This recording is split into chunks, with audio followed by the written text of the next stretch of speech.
Okay, guys, so let me start with a question. How many of you have heard about MVI? And how many of you have used it in a project? Just 3 people. Okay. So let's keep the definition of MVI for now, and let's get started with something easier. Model view presenter and model view model. There are 2 famous presentation patterns widely used in Android development. I guess that all of you would be able to explain what is the view, presenter, and view model. But can anybody explain to me what is the purpose of the model? You see, nobody. That's why I'm here to tell you about. So I Googled a little bit and I found various definitions. What all of them try to say is that model should be kind of gateway to your domain layer or business logic. But can you feel it? That is not as intuitive definition as the definitions of the view, presenter, and view model. Why is the model called model if it represents the business logic? Why is not called business or logic or whatever, which is as self-explanatory as the view model, and presenter? We don't know. So to answer this question, let's make even one step to the past to see how was the model originally defined. The concept of model is not anything new. It was first defined by Trygve Renskauk in 1979 as a part of the MVC architecture. He defined the model as being responsible for representing state, structure, and behavior of the user's mental model, and the view as an entity which presents information retrieved from one or more model objects. So to merge these things together, we can say that model is an entity which says to view what to display on the screen. And if the model changes, the view gets notified about the change, and it will render the change on the screen. And that's the main point of the MVI architecture. Let me introduce myself now. My name is Ivet. I'm an Android developer and STRV in Czech Republic in Prague, and I'm going to tell you something about it. So imagine a basic conversation between 2 people where they are not interrupting each other. One person asks a question. The second person answers. Based on the answer, the first person replies, and based on the reply, the second person reacts. Now let's replace one person with a computer. What's going to change? To allow human-computer interaction, we need to add a thing called interface, which is usually a keyboard or mouse on the user side and a monitor or a speaker on the computer side. The user gives an output by clicking on the mouse or on the keyboard, which is an input for the computer. The computer then processes the information, and it will give us an output by displaying the information on the screen, which is an input for the user. And based on this input, the user can decide if he is going to start another cycle. From the mathematical point of view, whenever we have an input and an output, what is usually between? A function. So with this in our mind, we can actually represent this picture by using functions like this. Every component of this cycle is a basic function which output becomes the next function input. There is just one direction which all data can go. What I mean is that the user functions produces a result. This result is passed as an input value for the intent function, not opposite on or anywhere else. The result of the intent function of the user function can be passed just an input value for the intent function. The same rule next. The result of the intent function is passed as an input value of the model function. The model function produces a new state. is the only result of the model function. And this state is then passed as an input value of the view function. And then the cycle just keeps going. We are not coding any user, so the final function looks like this. This function is a pure function. Pure function is a concept related to functional programming, and it basically doesn't have side effects. That means that its output value is only determined by its input values without observable side effects. With a pure function, we can be sure that whenever we pass same inputs, we get same outputs. For example, this function is a pure function because its output values are only determined by its input values. And if we run this function 100,000 times with the same values, we get same result every time. But that function is not pure function because although its output values are determined by its input values, this function does something else which is not related to the sum function. It doesn't have to be just read line, as you can see here. It can be, for example, API call or logging or whatever. Because if we run this function 1,000 times, we can get, for example, out of the memory exception. Depends on the side effect we call. And what about this function? Is this function a pure function? What do you think? No, exactly. Because its output values are not determined by its input values. Because as you can see, there is b variable, which is mutable. And that means that if we run this function 100,000 times, every time we can get a different result. Because every time our b variable can be different, that means that our result can be different as well. So this is the basic graph of the MVI architecture. The main difference among another architectures is that the user is also included. Intent here is not the Android intent as we know it. Intent here means intention. Intention to change the state of our app by an intent. The model function then takes the output value of the intent function and it will create a new state. State is the only possible value of the model function. And then there is view function, and view function will just take the state and it will render it on the screen. I have mentioned the word state a couple of times, so you are probably asking, and what is the state? So imagine that you have a button, and this button can be enabled or disabled. So that's the state of the button. Or you have a progress bar, and this progress bar can be visible or invisible. So that's the state of the progress bar. From the developer's point of view, state is an immutable data structure. At every moment of our app, we can have just one intent. So that means that our state is our single source of truth. And whenever we want to change our state, we have to do that by creating a new one, by triggering an intent function. And enforcing that every change is described as an intent lets us have a clear understanding what's going on in our app. Because usually all these intents are defined in one file, as we will see later. So here we have a kind of common screen displaying a list of items.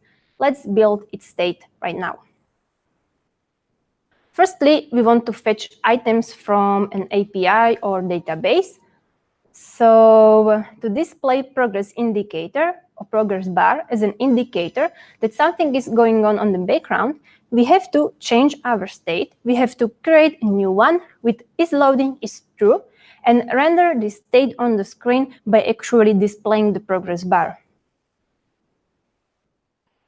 Now, loading is completed. We are not loading anymore, so we don't need the progress bar anymore. So we have to hide our progress bar, and we can do that by creating a new state with isLoading is false. Next thing which we want to do is to display our fetch list of countries, in this case, which is empty, on the screen.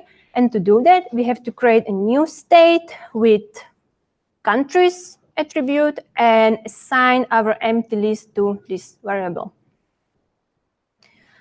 Next is pull to refresh. To display this kind of progress indicator, we have to create a new state with is refreshing is true and render the state on the screen by displaying this kind of progress indicator. And as the last thing, a part of each API call or database operation is error handling. And error is just another state of our app which we want to display. And to do that, we have to assign our error to the error attribute and display this error state on the screen. So that's the state. And now you are probably asking, why do we need that? There is a term called state problem, which should serve for you as a motivation to define a state. So let's see the state problem in the action right now. This is a code example I took from a project I was working on like 2 years ago. The project was implemented by using MVVM architecture. Let's see what kind of problems do we have here. The business logic has its own state because, as you can see, we assign the fetch user to the user interactor, which is an entity taking care about our business logic. But our view model has its own state too, and theoretically our way can have its own state too if we define any kind of logic in our XML layout. And what do we do most of the time is that we just sync all the states together to have them compatible. And we can reach a point that we no longer understand what happens in our app as we have lost control over all our states. Another problem is that our view model has so many inputs, which is not such a big problem if we just forward all action from our activity to our view model. But view model has so many outputs as well, and we have to take care about its outputs. And if we don't do that correctly, we can get a conflict state among our view model, and business logic. If we are lucky, that can result just in virtual bugs, for example, as you can see here, by displaying success and progress set state at the same time. But if you are not lucky, you can get an unreproducible bug report, which is then impossible for you to fix it. Do you remember me talking about pure functions and how the MVI architecture is composed by pure functions? I wasn't entirely honest, because if you think about it, every Android app is full of side effects. We have API calls, we have database operations, we have remote logging. All these things are actually side effects. So how can we handle them?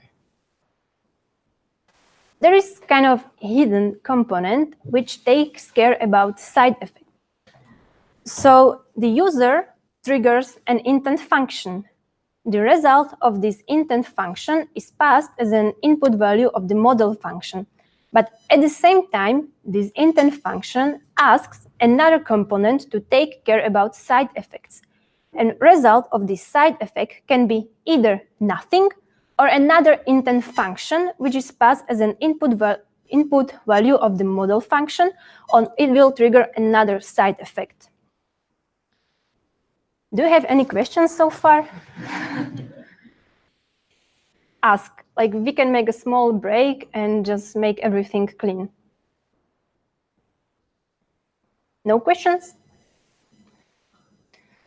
Because I know that it's kind of, new way of thinking and it's kind of complex topic, but don't give it up. It will come, I promise. So if you don't have any questions so far, we can move on to the second part of our presentation. And in the second part, we are going to build a screening of the demo app by using this architecture and RxJava step by step. RxJava is not obligatory, but they just fit together nicely. I have kind of a lot of code in my presentation, but don't look at it so much. Just, listen and try to understand the main point. I will publish this presentation on the webpage of this event. So just keep calm, listen, and check it later if you need it. So at the beginning, our architecture looks like this. We haven't written anything. We have just the user ready to give us some intentions to change the state of our app. What we have to do is that we have to define these intentions. So what can the user do on the screen? The user can start the screen. He can refresh the screen. He can add country to the favorite list. He can remove country from the favorite list. And he can apply filters. What we have to do now is that we have to translate this list of intents into the Kotlin world, and Kotlin sealed classes are the best way how to do that. Now you can see that your code is like a documentation, because whenever you open a file with these intents, you can basically understand all use cases of the app. We have defined all intents, all the user's intentions to change the state of our app. Now we have to transform every intent into an observable stream and merge all these streams together to have just one output from our activity or fragment. In case of one intent, it's super easy because we just have to make an observable from our intent and forward this value as an output value of the intents function. In case of more intents, we just merge them together. With swipe to refresh, I'm using Rx binding to transform every swipe to refresh event to an observable swipe to refresh event, and I map it to create swipe to refresh intent. And we do the same with the rest of our intents. We have built our intent function. We got an immutable intent object. Now we have to transform these intents into something which is more suitable for our business logic. Why do we need that? Because our business logic doesn't have to understand our UI. Our business logic doesn't have to know what is swipe to refresh intent. There's a reason why we are going to transform the stream of intents into a stream of actions. We have to do the same thing as we did with our intents. We have to define all actions which we want from our business logic. So, for example, we want to fetch countries from the API, so we want to load countries. We want to add country to our favorite list, so we want to update them. So we have to define two more actions for adding a country to the favorite list and for removing countries from the favorite list. Now we have to translate this list into the Kotlin's world by using sealed classes and map it by using map operator and when statement. Nice thing about Kotlin and when statement is that now whenever you add a new intent, you get a compilation error, so you will be forced to transform every intent into an action. So, for example, from the initial intent, swipe to refresh intent, and change filter intent, we want the same thing. We want to fetch countries from our API, so we are going to map it to the load countries action. Same with the rest. From the load, add to favorite intent, we want to trigger add to favorite action, and remove from favorite intent, we map to the remove from favorite action. If you haven't noticed, we reduced the number of classes from 5 to 3. We have decoupled our logic according to what we want from our user and what we want from our business logic. Before implementing our business logic, I would like to quickly mention that in our original graph, we are just here. I have just split the intent function into two functions, intent function and actions function, because is same as, for example, with classes or methods. You, as a good programmer, should know where a class or method gets too big to split it. So I've just done the same thing here. It's just an implementation detail. So now we are ready to implement our business logic. So let's do that. We need to keep our business logic isolated per action. So now we have to split the stream. We have to call a proper business logic with a side effect, and then we have to merge all results back to have just one output again. We can achieve it by using action processor, which is an observable transformer taking an action as an input and returning a result as an output. Because in this architecture, in this example, the result is an input type of the model function. Here we just check the type of the action and we pass it to the proper business function. I'm going to show you just one function, load countries function, which is an observable transformer taking an action as an input and returning a result as an output as well. Here is the place where we call our API operation, database operation, or another kind of side effect. In case of success, we have to wrap the result into an immutable result success object. If we get an error, we have to do the same thing, but we have to wrap the error into an immutable result error object. I'm using onError return here instead of onError because, as you probably know, onError would finish the stream, and we don't want to do that because error is just another state of our app, which we want to display on the screen and let our stream being alive.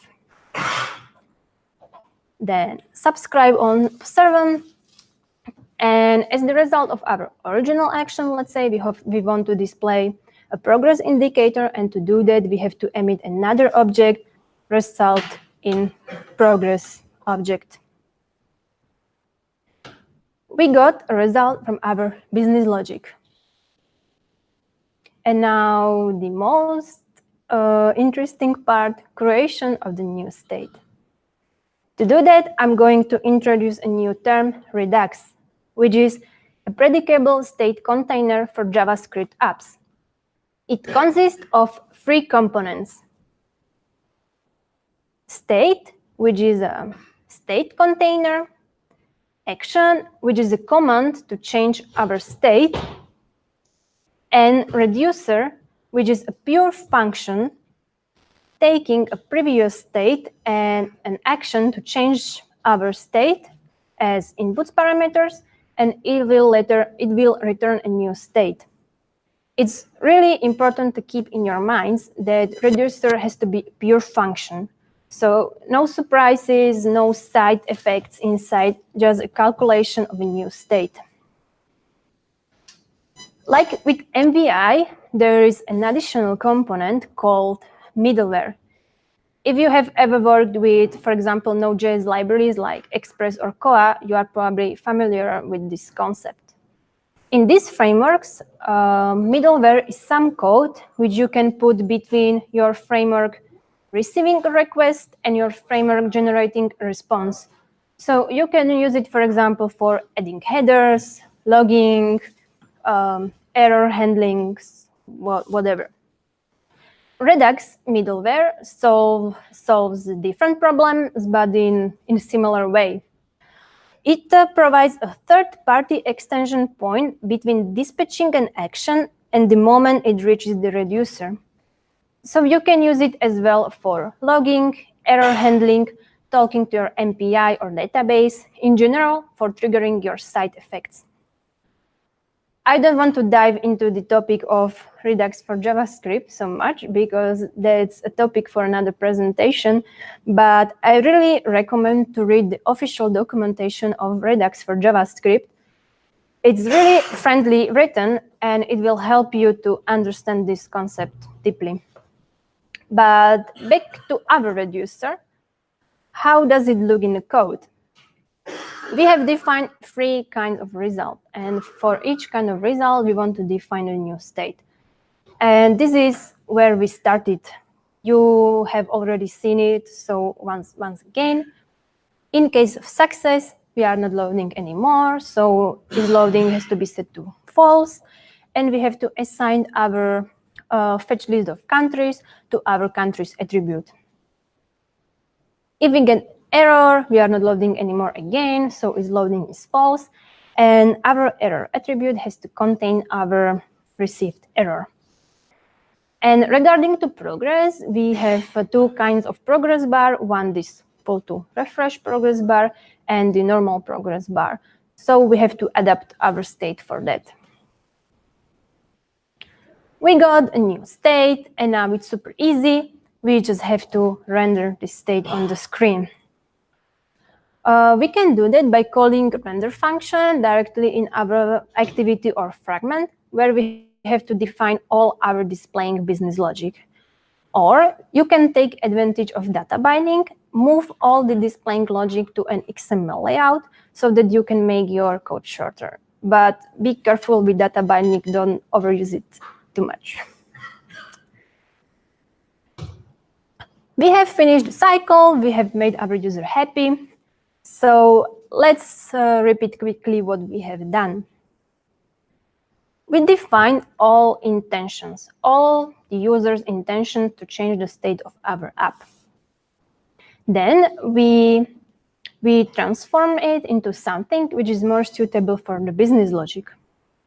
Then we created a new state, and later we created a new state, and then we displayed this state on the screen. We got a unidirectional data flow. That means that all data in our app follow the same lifecycle pattern, making the logic of our app more predictable and easier to understand. One of the most discussed questions of Android development is the question of config state or config change.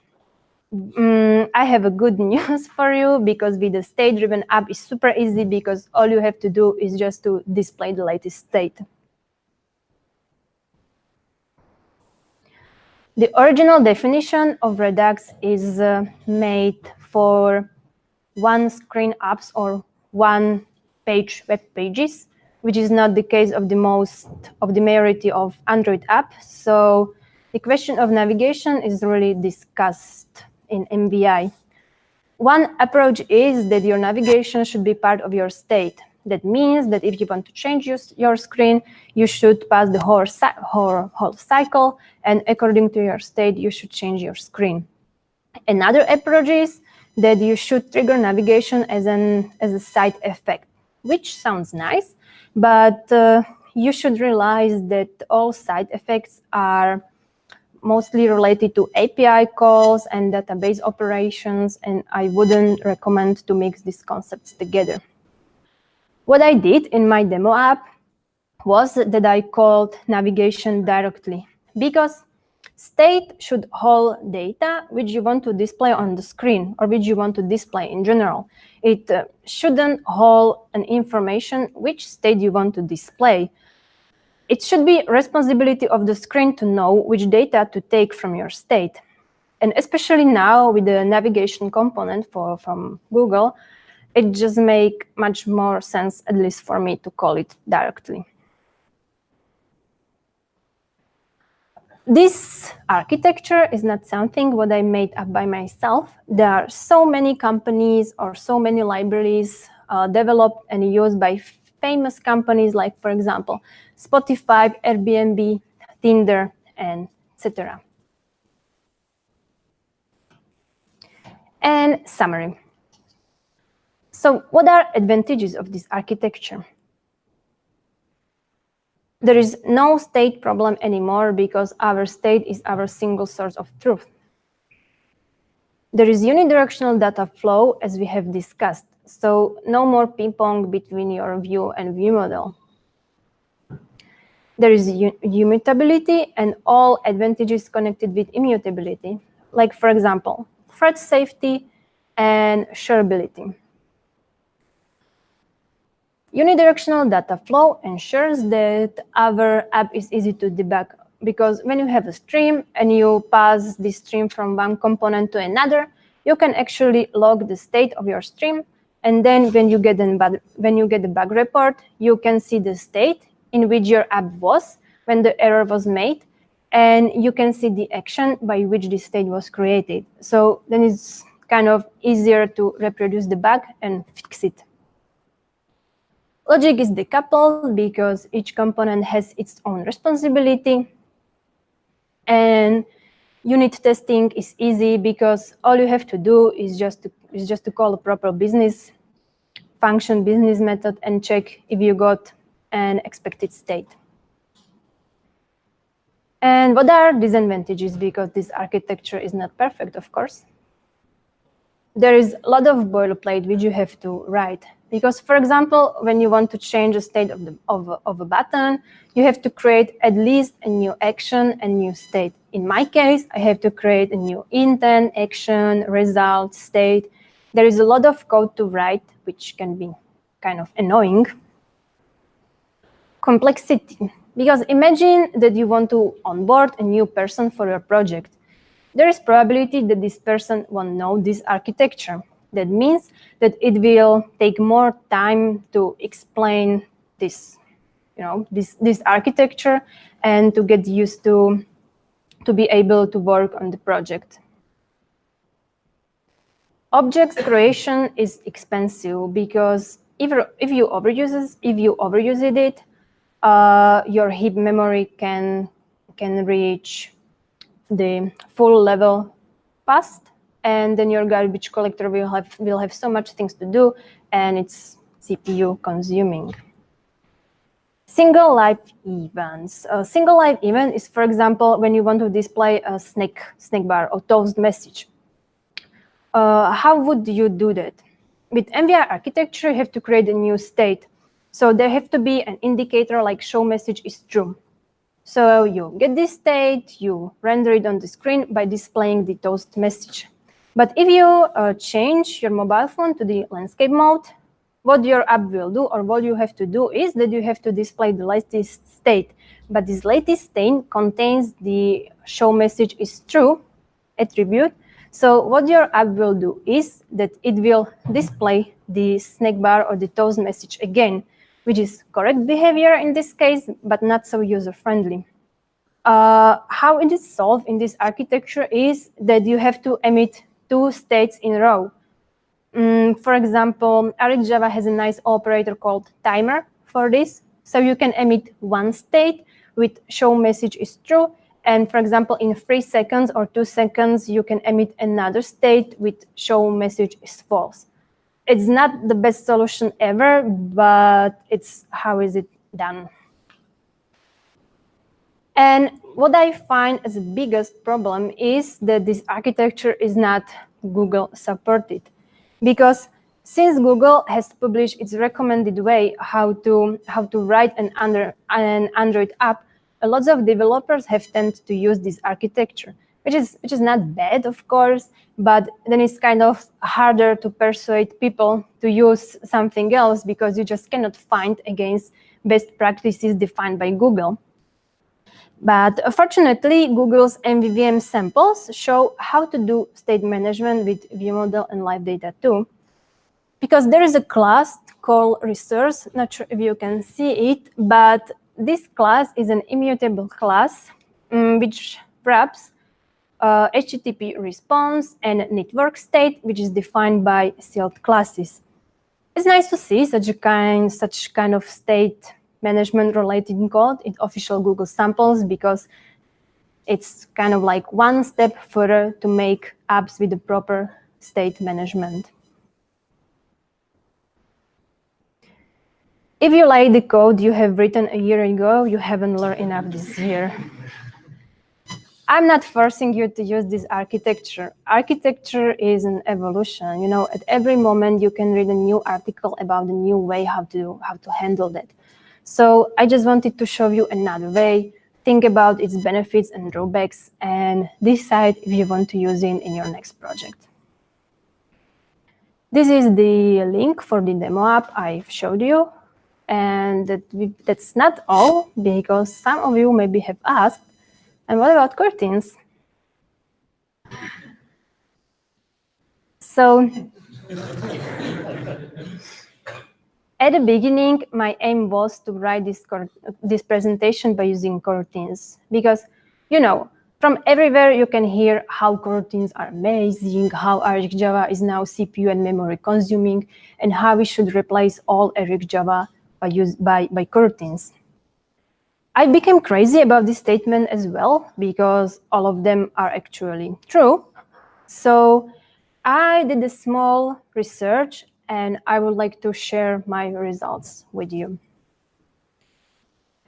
What is really important to realize is that coroutines are here to help us with asynchronous programming and concurrency without blocking current thread.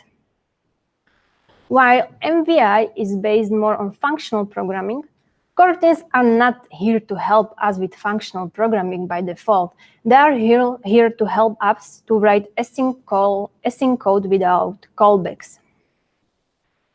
Meanwhile, Aric Java is perfectly made for this as a combination of the best ideas of the observable pattern, iterative pattern, and functional programming.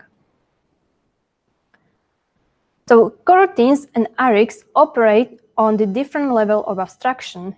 Arics is here to do reactive and functional things. Coroutines are here to do async things.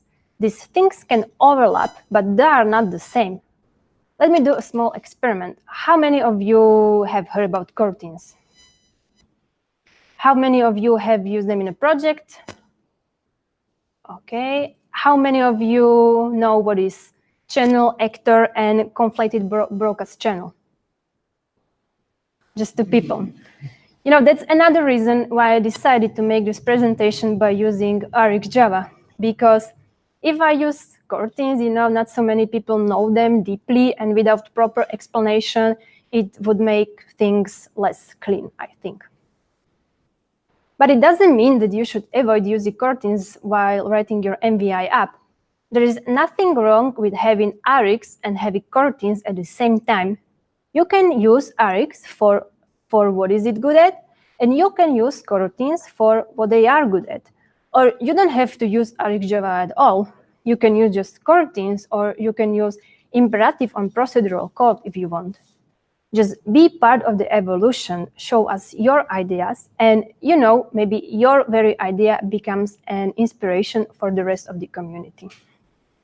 And that's it.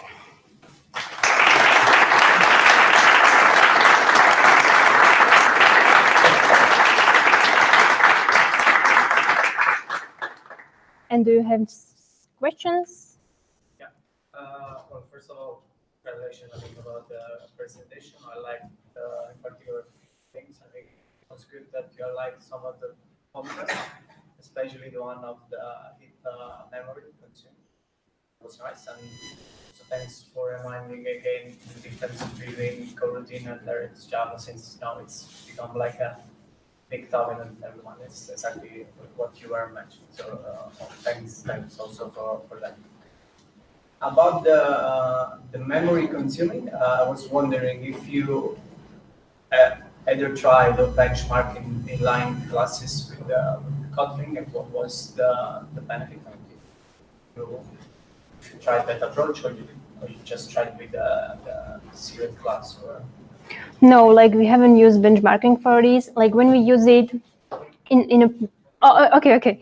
Question was if we have done any kind of benchmarking for the objects creation, which can be expensive because it can make your heap memory full. And in general, if we just have made any kind of research in this topic. So no, we haven't. We haven't. In our project, we use it just actions and state. And we had a lot of data, and we haven't had problem with our memory. But for example, in this architecture, which I showed you, I just wanted to show you everything so detailed, you know, to understand the concept. But I wouldn't recommend use this approach in a bigger project, because yeah, if you have so many actions, so many kinds of states, yeah, probably you can have a problem. Then another question was a bit of how you will approach from, let's say, either, so the interaction are related to, let's say, an action by the user, no? Either clicking on a button, selecting the favorite, etc. Let's say that we would like to either track or just bring those action in the console. Sort of. So right now, what you were showing was to have mapped one by one, no? Like intent, action. Did you had the necessity or tried something where the actions which are produced are like multiple? So in a case, for example, if I want to track the favorite intent to either launch the action for the interactor, but to either launch another action for a target in order to track that specific, or how you solve that problem. Okay, so question was how how I can actually log each intent action, like in a short explanation. So you can, for example, in AricJava, you can do that by, if it's really just about logging your intents, your actions, and etc. You can use it by using AricJava has an operator called on. One more thing about the tracking, because then it's more like specs and requirements. So it was more again that level of complexity where maybe you want also to mock it during your test or whatever. Okay, so can you repeat me the question again? So I was more talking about the tracking because maybe you need like a concrete specification, or maybe you wanted to mock. Instead of, I'm aware of that RxJava provides you way of logging.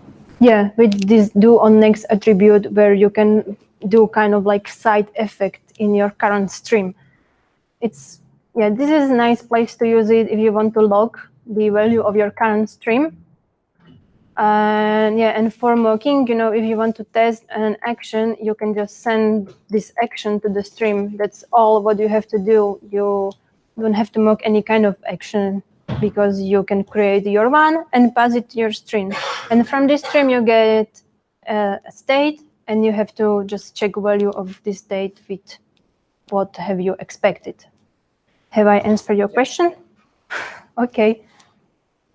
One final one. Okay. For the rest. I was wondering again, since at the end we have we have the unit flows, etc., etc., etc. Was thinking that this could somehow works very nicely with let's say it's a feature like redo. Let's say that I'm making some changes, like in your application, like selecting different favorites, and then if I would like to redo the changes, like to have like an history of stream, and then to reverse those intent or those actions. I don't know if you have a way of looking into something similar of how to rewrite or replay maybe. If you get a bug report, you can have a list, of intents or actions or states, and then you can do kind of like redo processing by yourself. You can then reproduce the bugs easily, and because I don't know, I guess everybody had the problem that you get a bug report and you couldn't just reproduce it, and with this, you have the state, you have the action, so you can know which steps to do to reach the same state, and then you can find a bug easily. But directly in code, for example, like a feature of an app, no, we haven't needed it. Welcome. Any other questions? Yeah. Do you use this system for single screens, or for the how do you call it, the state holder, so as to say, is for the whole app? yeah, like usually you don't have just one screen in your Android app, but yeah, there is just one state, and this state should hold all data. It can be, you can consider your state like a database, which can be your state, or really you can hold just all data in your memory. Like we had a lot of data and we didn't have problem that we were just out of the memory. So yeah, but there should be just one state. But I mean, when you say one state, you mean the state of the view or a global state of the app?